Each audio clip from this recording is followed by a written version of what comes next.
பார்த்துட்ருக்கோம். மேலே கொடுக்கப்பட்டுள்ள படத்தில் முக்கோணங்களின் எண்ணிக்கை எவ்வளோன்னு கேட்டிருக்காங்க. இப்போ இதில் ட்ரையாங்கிள் வந்து கவுண்ட் பண்ணிங்கன்னா ஃபஸ்ட்டு சின்ன சைஸ்லேருந்து ஆரம்பிப்போம். இப்போ வந்து பார்த்திங்கன்னா இந்த சைஸு கரெக்டுங்களா? இந்த சைஸ் இருக்கு இல்லைங்களா? இந்த சைஸில் இருக்க ட்ரையாங்கிள் கவுண்ட் பண்ணுவோம். இப்போ இதுலேயே பார்த்திங்கன்னா இது மாதிரி இது இருக்குங்களா? இப்போ இதில் எத்தனை இருக்குதுன்னு பார்த்தீங்கன்னா 1 2 3 4 இருக்குது இதுலேயே. இதே மாதிரி 4 சைடு இருக்கனால அப்போ 16 வரும். ஓகேங்களா?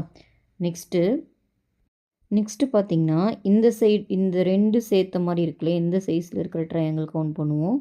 அது பார்த்திங்கன்னா இங்கே பாருங்கள், இங்கே 2 3 4 ஆச்சுங்களா? இது ஒரு 4. இதே மாதிரி இங்கே பாருங்கள், இங்கே ஒன்று இருக்குது 5 6 7 8. இது ஒரு 8 ஆயிடுச்சு. ஓகேவா? நெக்ஸ்ட்டு பார்த்திங்கன்னா இந்த சைஸ் ட்ரையாங்கிள் இது பார்த்திங்கன்னா மொத்தம் 4 இருக்குது. கரெக்டாக? நெக்ஸ்ட்டு பார்த்திங்கன்னா இந்த ட்ரையாங்கிள்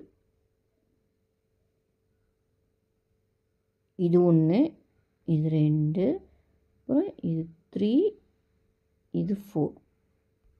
ஸோ மொத்தம் டோட்டலாக இது எல்லாத்தையும் ஆட் பண்ணால் நமக்கு கிடச்சிடும். இது ஆட் பண்ணிங்கன்னா 16 இது 8 இது ஒரு 8 16 அப்போ 32 ட்ரையாங்கிள்ஸ் டோட்டல் பார்த்திங்கன்னா.